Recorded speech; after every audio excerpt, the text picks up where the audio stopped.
Usaha untuk meredam kemerdekaan Indonesia dengan jalan kekerasan berakhir dengan kegagalan. Belanda mendapat kecaman keras dari dunia internasional. Belanda dan Indonesia kemudian mengadakan beberapa pertemuan untuk menyelesaikan masalah ini secara diplomasi lewat perundingan Linggarjati dan perjanjian Prenville. Pada 28 Januari 1949, Dewan Keamanan Perserikatan Bangsa-Bangsa meloloskan resolusi yang mengecam serangan militer Belanda terhadap tentara Republik di Indonesia dan menuntut dipulihkannya pemerintah Republik. Diserukan pula kelanjutan perundingan untuk menemukan penyelesaian damai antara dua pihak. Menyusul perjanjian Roem-Royen pada 6 Juli yang secara efektif ditetapkan oleh resolusi Dewan Keamanan, Muhammad Rom mengatakan bahwa Republik Indonesia yang para pemimpinnya masih diasingkan di Bangka, bersedia ikut serta dalam konferensi meja bundar untuk mempercepat penyerahan kedaulatan. Pemerintah Indonesia yang telah diasingkan selama 6 bulan kembali ke ibu kota sementara di Yogyakarta pada 6 Juli 1949. Demi memastikan kesamaan posisi perundingan antara delegasi Republik dan Federal dalam paruh kedua Juli 1949 dan sejak 31 Juli sampai 2 Agustus, konferensi inter-Indonesia diselenggarakan di Yogyakarta antara semua otoritas bagian dari Republik Indonesia Serikat yang akan dibentuk. Para partisipan setuju mengenai prinsip dan kerangka dasar untuk konstitusinya. Menyusul diskusi pendahuluan yang disponsori oleh Komisi PBB untuk Indonesia di Jakarta, ditetapkan bahwa konferensi meja bundar akan digelar di Den Haag.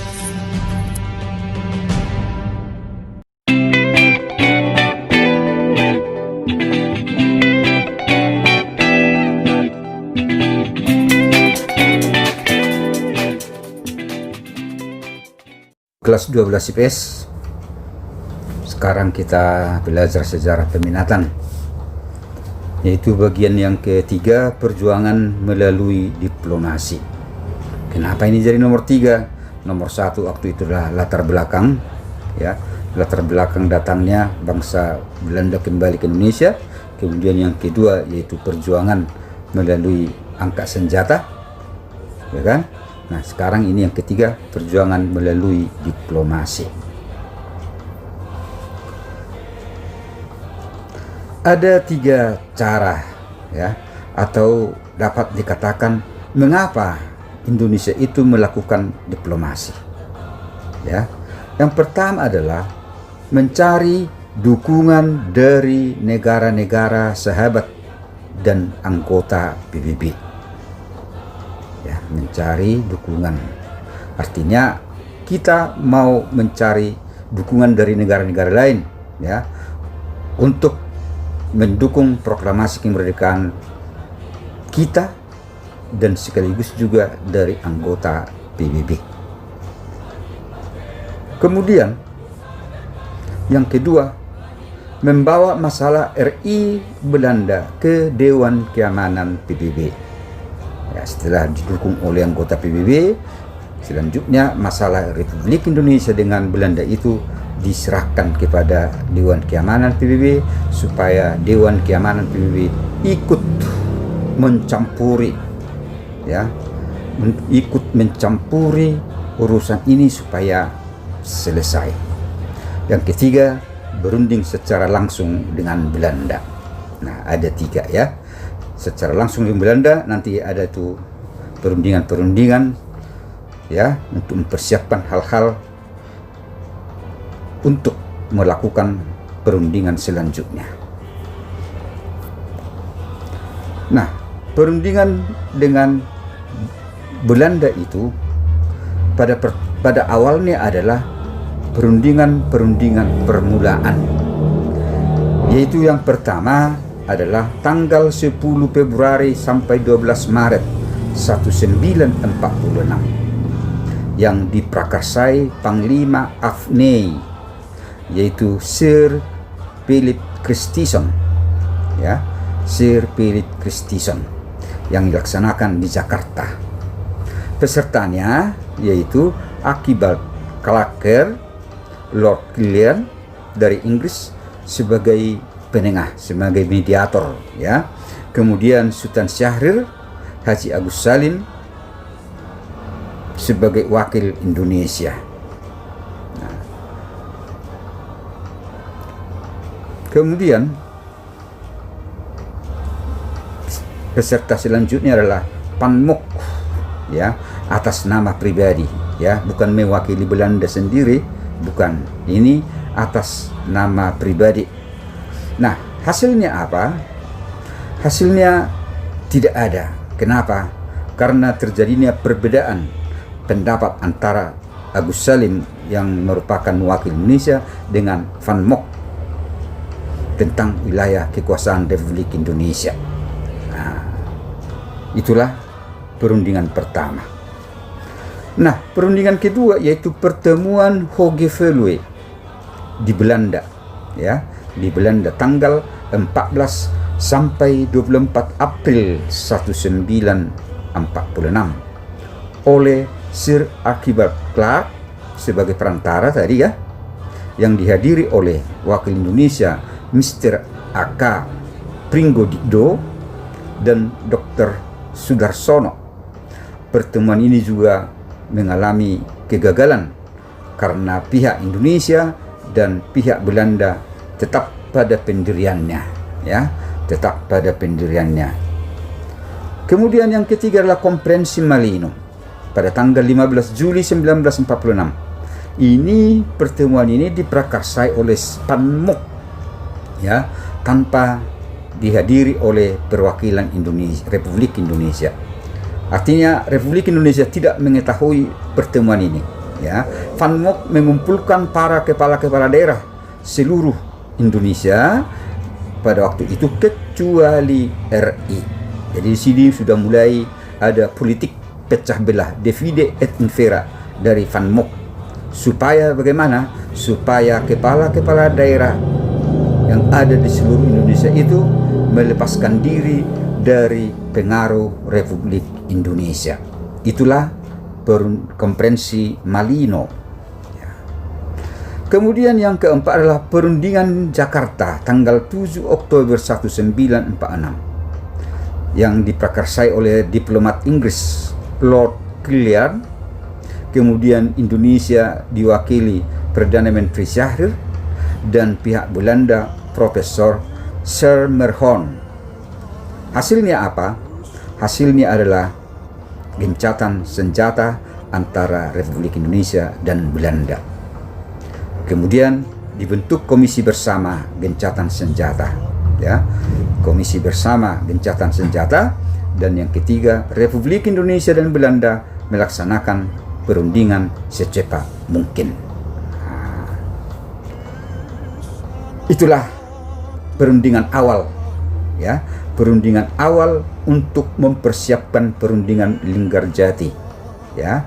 Maka setelah yang keempat itu tadi, maka terjadilah perundingan Linggarjati tanggal 10 sampai 15 November 1946.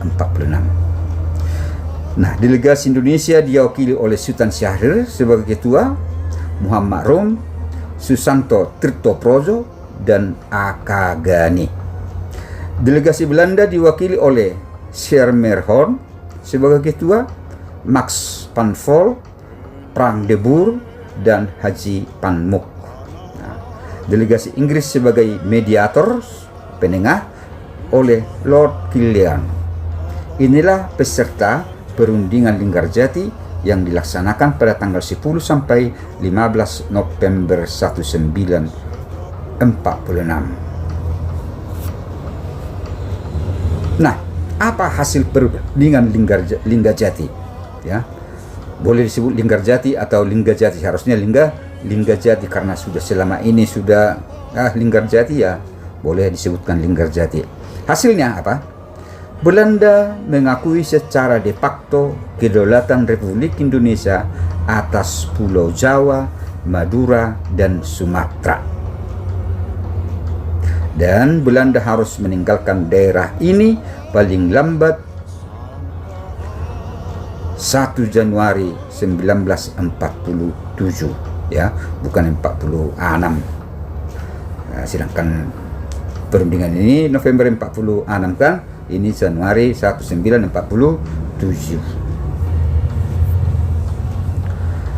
Kemudian pihak RI dan Belanda akan bekerja sama dalam membentuk negara serikat dengan nama Republik Indonesia Serikat atau RIS. Negara RIS meliputi Republik Indonesia, Kalimantan dan Timur Besar, dan proses pembentukan negara RIS direncanakan sebelum tanggal 1 Januari 1949.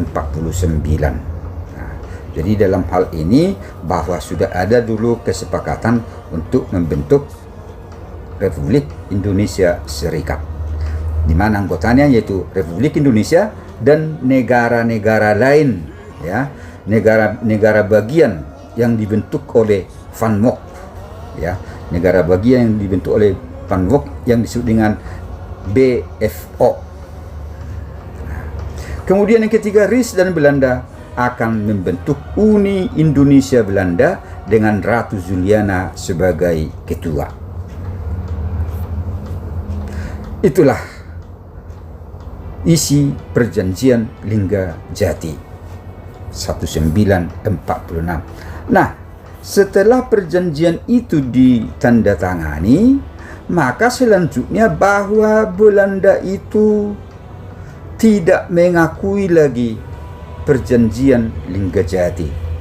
Maka dilaksanakanlah agresi militer pertama tanggal 21 Juli 1947. Van Mock menyatakan bahwa Belanda tidak terikat lagi dengan perjanjian Linggajati.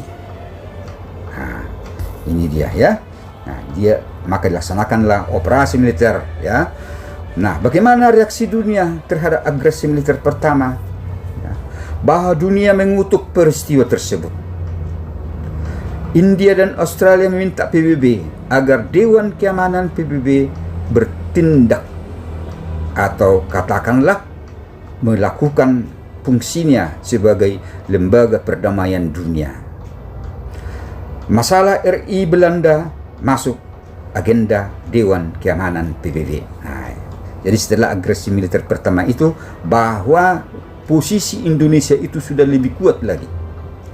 Posisi Indonesia lebih kuat. Ada negara yang mendukung dan memohon kepada Dewan Keamanan PBB supaya Dewan Keamanan PBB ikut campur, Dan setelah diajukan, akhirnya Dewan Keamanan PBB menjadikan masalah RI Belanda menjadi salah satu agenda dari Dewan Keamanan PBB.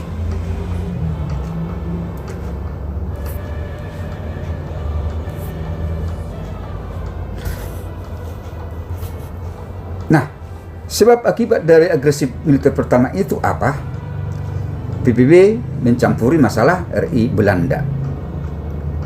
Kemudian sidang pada tanggal 1 Agustus 1947 memutuskan agar Republik Indonesia mengadakan gencatan senjata terhadap komisi konsuler yang tugasnya untuk mengawasi jalannya gencatan senjata. Dibentuklah Dewan Konsuler. Anggota komisi konsuler itu adalah Dr. Walter Foote dari Amerika Serikat sebagai ketua, dan Konsul Jenderal Cina, Konsul Jenderal Belgia, Konsul Jenderal Prancis, Inggris, dan Australia sebagai anggota. Nah, dengan terjadinya agresi militer pertama, maka sudah ada wilayah Republik Indonesia yang dikuasai Belanda sendiri. Maka dibuatlah garis demarkasi, bukan garis demokrasi, garis demarkasi, garis batas atau garis Van Mock. Pak Mock lah yang membuat itu pada masa agresi militer pertama. Garis yang dibuat oleh Van Mock yaitu garis batas wilayah RI dan daerah yang dikuasai Belanda setelah agresi militer pertama.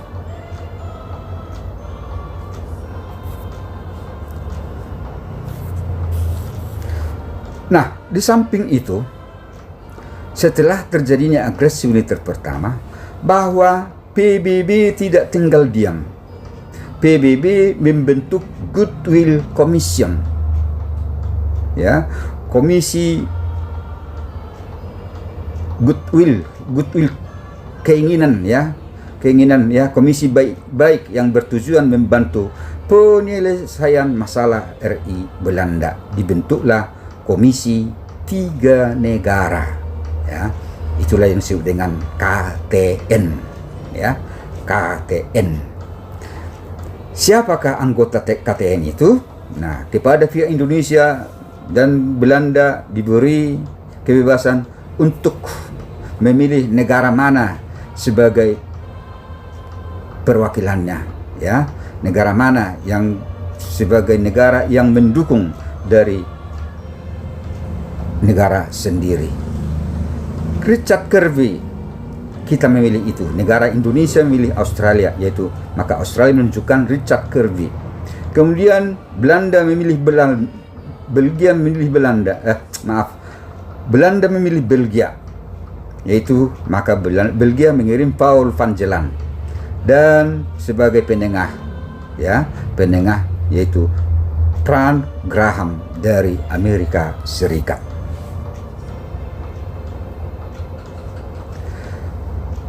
Selanjutnya dilaksanakanlah perundingan Renville.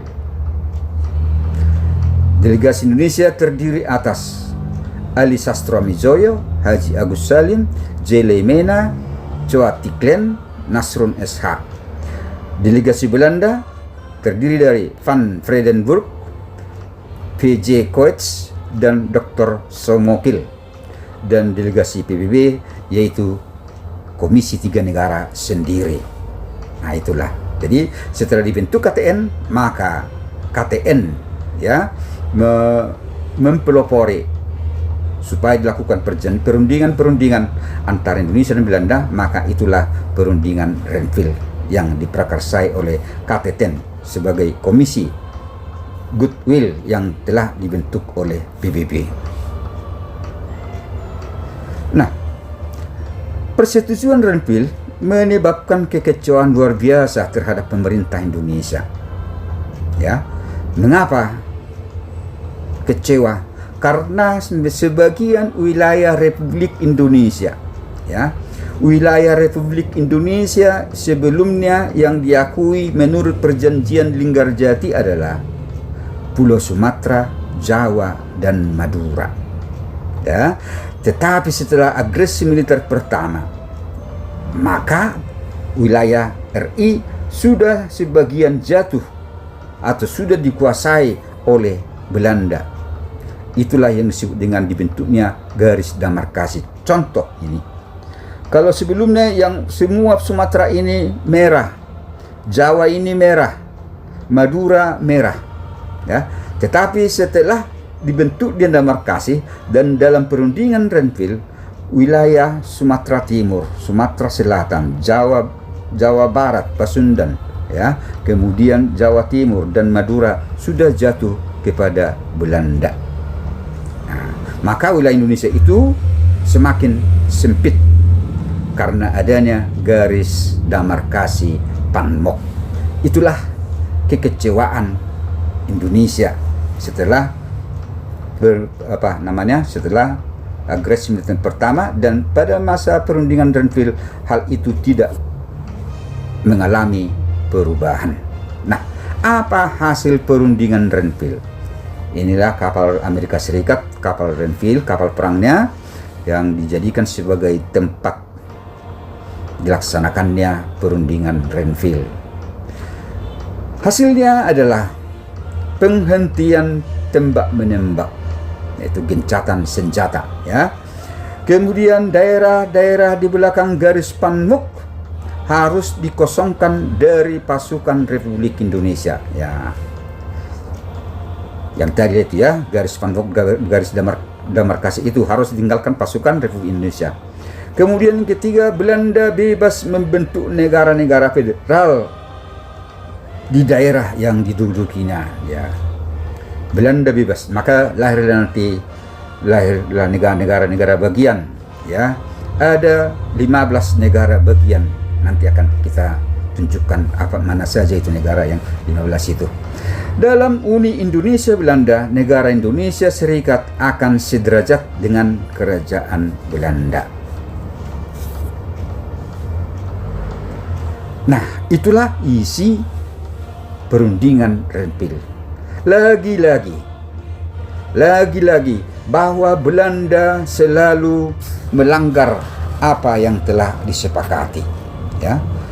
Nah, di sini terjadilah agresi militer kedua setelah perjanjian Renville.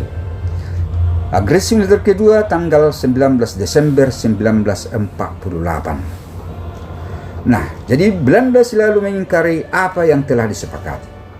Hasil-hasil perundingan tidak diakui Belanda, ya kan? Belanda selalu berusaha untuk kembali menjajah Indonesia. Belanda berusaha untuk memusnahkan Republik Indonesia dengan cara menguasai ibu kota negara dan menawan pemimpinnya. Nah, itulah pada masa agresi militer kedua, di mana Belanda atau Nika Kinil membombardir, ya, wilayah Republik Indonesia, bahkan menghancurkan atau katakanlah menguasai ibu kota negara kita pada waktu itu, yaitu Yogyakarta. Jadi akhirnya agresi militer kedua berhasil menguasai kota Yogyakarta. Pemimpin-pemimpin kita ditangkap dan ditawan seperti dalam gambar.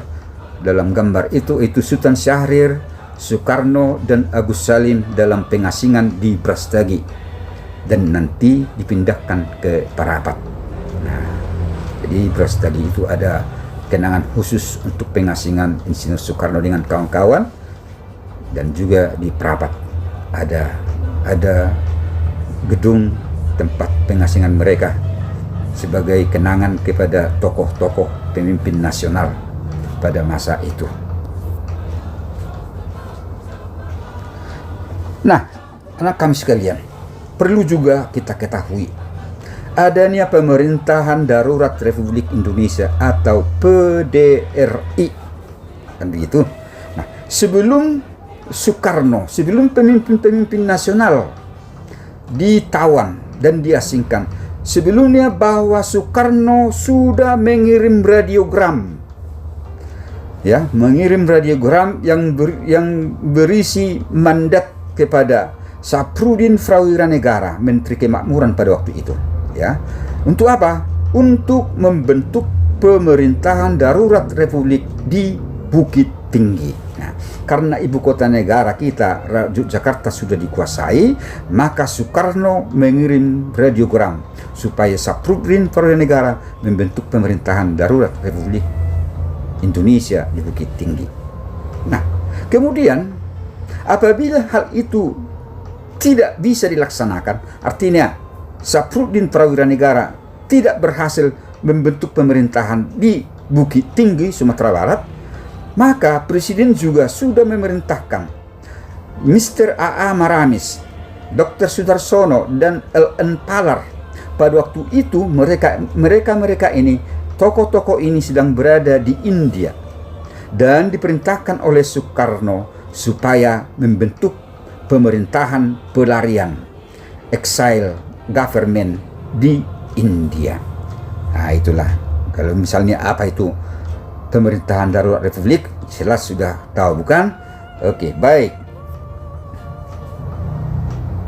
Kemudian dengan terjadinya agresi militer yang kedua, ya, bahwa Belanda memberitahukan kepada dunia internasional bahwa Republik Indonesia beserta TNI-nya sudah hancur.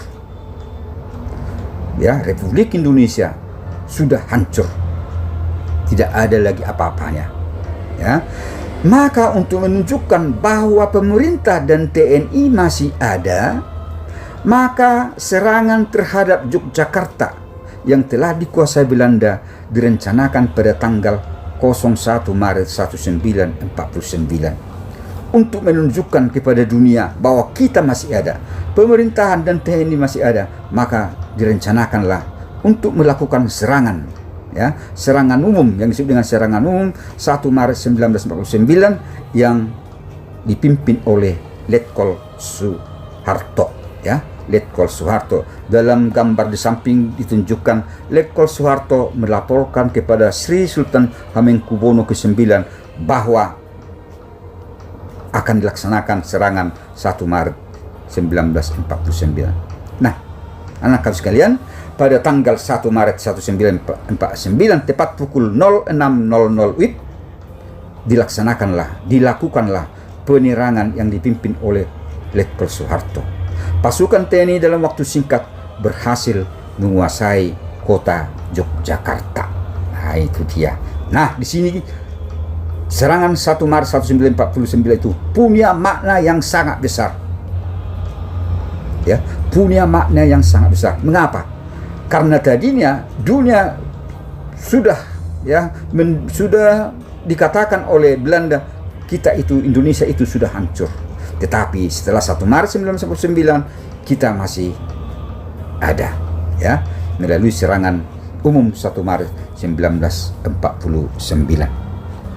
Baik, anak-anak kaum sekalian. Nah, untuk menyelesaikan konflik-konflik itu, ya, serangan umum 1 Maret, agresi militer kedua, terus dilanjutkan dengan adanya serangan umum 1 Maret, maka dilaksanakanlah hasil perundingan Rum-Royen, menghasilkan resolusi kepada Dewan Keamanan PBB melalui KTN, Komisi Tiga Negara. Nah, apa yang mau disampaikan itu adalah bahwa penghentian permusuhan harus dilaksanakan. Pembebasan Presiden RI dan para pemimpin RI yang ditawan pada tanggal 19 Desember 1999, ya, mereka harus dibebaskan.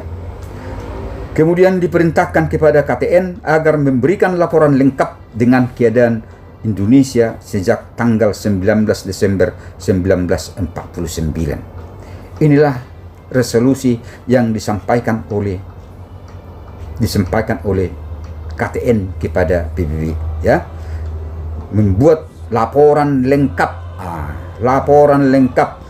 ya, jangan hanya mendengarkan berita sepihak. Kenapa? Belanda itu pintar, ya, pintar berbohong, pintar memanipulasi, ya, bahkan mereka merasa benar dengan apa yang dilakukannya di Indonesia. Nah, jadi resolusi ini sangat penting untuk menjelaskan bagaimana sebenarnya yang terjadi di Indonesia.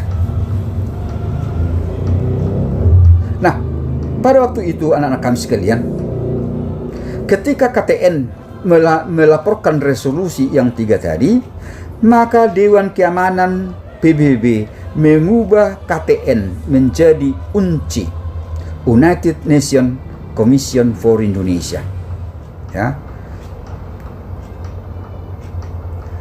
Tokoh-tokoh UNCI yaitu Marle Cokran dari Amerika Serikat, Critchley dari Australia, Harlemans dari Belgia. Pada tanggal 14 April 1949, UNCI menyelenggarakan perundingan di Jakarta yang dihadiri oleh delegasi Indonesia dan delegasi Belanda. Itulah perundingan Renville, ya. Hasilnya apa? Menghentikan perang dan pemerintah RI kembali ke Yogyakarta. Kemudian yang ketiga hasilnya adalah bahwa akan dilaksanakan konferensi meja bundar, ya. Jadi ada 3 hasilnya. Sekali lagi, menghentikan perang, pemerintah RI kembali ke Yogyakarta, ya, dan yang ketiga adalah akan dilaksanakan konferensi meja bundar. Nah, sebelum konferensi meja bundar dilaksanakan, ada konferensi inter-Indonesia, KII, konferensi antara Republik Indonesia dengan negara-negara bagian bentukan Belanda, Itulah tadi BFO itu. Kan tadi dikatakan pada perjanjian Renville bahwa Belanda bebas membentuk negara-negara bagian di daerah yang dikuasainya. Maka dibentuklah negara-negara federal. Satu, negara India Timur, kemudian negara Jawa Timur, kemudian Sumatera Timur, Pasundan, Sumatera Selatan, sudah 6 ya. Kemudian ke-7 Banjar, ke-8 Bangka, ke-9 Belitung, ke-10 Jawa Tengah, ke-11 Kalimantan Timur, 12 Dayak Besar, 13 Riau, 14 Federasi Kalimantan Tengah, 15 Kalimantan Barat. Tambah 1 Republik Indonesia. Jadi komprehensi inter-Indonesia adalah komprehensi antara Republik Indonesia dengan negara-negara boneka buatan Belanda yang 15 ini. Jadi semua pesertanya 16 ya. Pesertanya 16. Nah, apa hasil komprehensi inter-Indonesia itu? Bahwa negara-negara bagian ya atau BFO yang dibentuk oleh Belanda itu mendukung tuntutan RI ya, mendukung tuntutan RI agar pengakuan kedaulatan dilaksanakan tanpa ada ikatan politik maupun ekonomi dengan Belanda. Ya. Yang kedua, RI dan BFO membentuk komite persiapan dalam mengordinasikan kegiatan sebelum dan setelah KMB berlangsung. Nah itu dia. Jadi RI dan BFO membentuk komite persiapan koordinasi kegiatan ya sebelum KMB dilaksanakan dan setelah KMB dilaksanakan. Kemudian yang ketiga, negara Indonesia Serikat NIS ya. NIS berganti nama menjadi Republik Indonesia Serikat.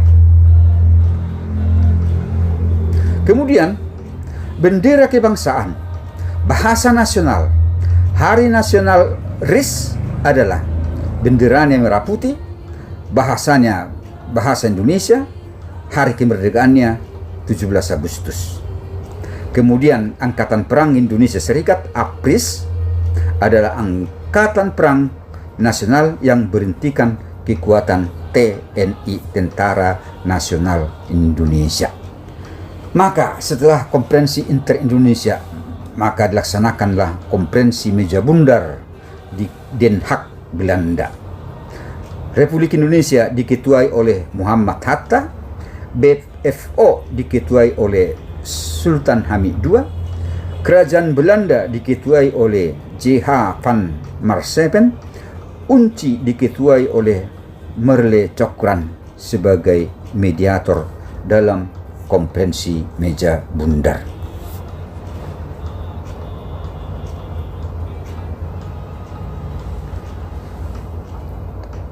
Hasil konferensi meja bundar, pembentukan negara Republik Indonesia Serikat RIS yang mencakup 15 negara bagian yang bergabung dalam EBO dan negara bagian Republik Indonesia.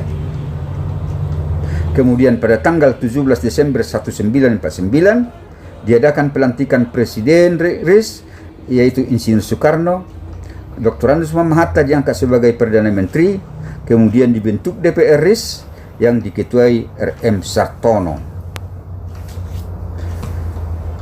Pada tanggal 27 Desember 1949 dilaksanakanlah penandatanganan konferensi meja bundar ya, penandatanganan konferensi meja bundar. Apa sebenarnya isi daripada KMB ya? Isi daripada KMB itu adalah Kerajaan Belanda menyerahkan kedaulatan Indonesia penuh dan tanpa syarat kepada Republik Indonesia Serikat. Kemudian pelaksanaan penyerahan kedaulatan dilaksanakan pada tanggal 30 Desember 1949 ya. 30 Desember itu direncanakan pada tanggal 30 Desember 1949. Kemudian masalah Irian Barat akan diselesaikan 1 tahun setelah Konferensi Meja Bundar ditandatangani. Status Republik Indonesia Serikat dengan Kerajaan Belanda terikat dalam suatu Uni Indonesia Belanda, ya, Uni Indonesia Belanda yang dikepalai Ratu Belanda.